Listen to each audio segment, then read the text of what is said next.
Amidst the unfolding Zionist genocide and unparalleled aggression against innocent Palestinians, many world officials kept on condemning the deafening silence on the war crimes and the blocked humanitarian aids to the infected population.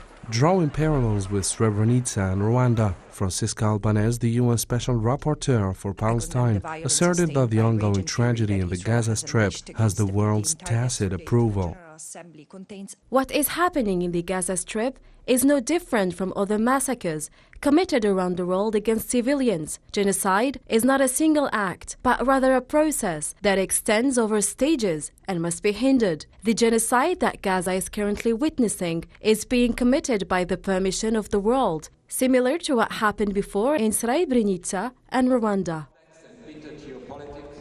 The UN High Commissioner for Human Rights disclosed that the Zionist occupation executed 11 individuals, including an unarmed Palestinian in the Arimal neighborhood, a true plot twist. Albanese revealed further that mercenaries from 8 countries joined the gruesome child massacre in Gaza. No sugarcoating here. She's calling on their home countries to put them on the terrorist list.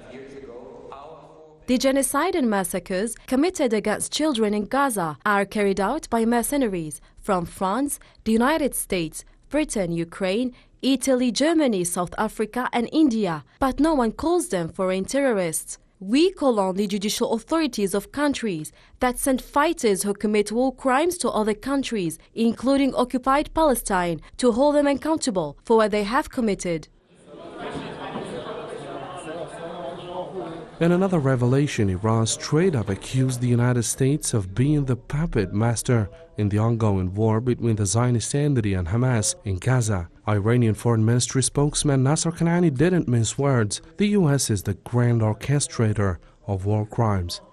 The American government actually voted to continue the war in Gaza. In other words, the American government once again showed that it's with the Zionist regime to continue the war crimes of this regime. China also stepped into the ring, waving the ceasefire flag. Chinese Foreign Ministry spokeswoman Mao Ning emphasizes the urgency of the new UN Security Council resolution for aid delivery to Gaza, acknowledging its imperfections but stressing its desperate need. China pushes for swift implementation, urging humanitarian expansion and close monitoring of the entire operation.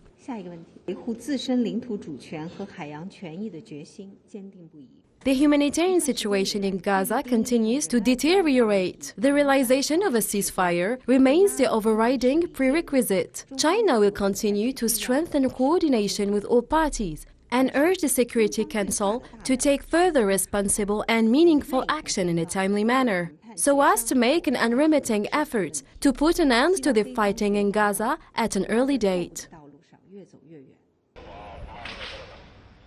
Meanwhile, Rawhi Fatouh, president of the Palestinian Council, calls for the UN investigation teams and human rights advocates to document the horrors in Maghazi and Barrage camps amid escalating ethnic cleansing. Fatouh accused the Zionist forces of causing chaos in Gaza, raiding displacement shelters with bulldozers, burying Palestinians alive, and transforming medical facilities into war zones.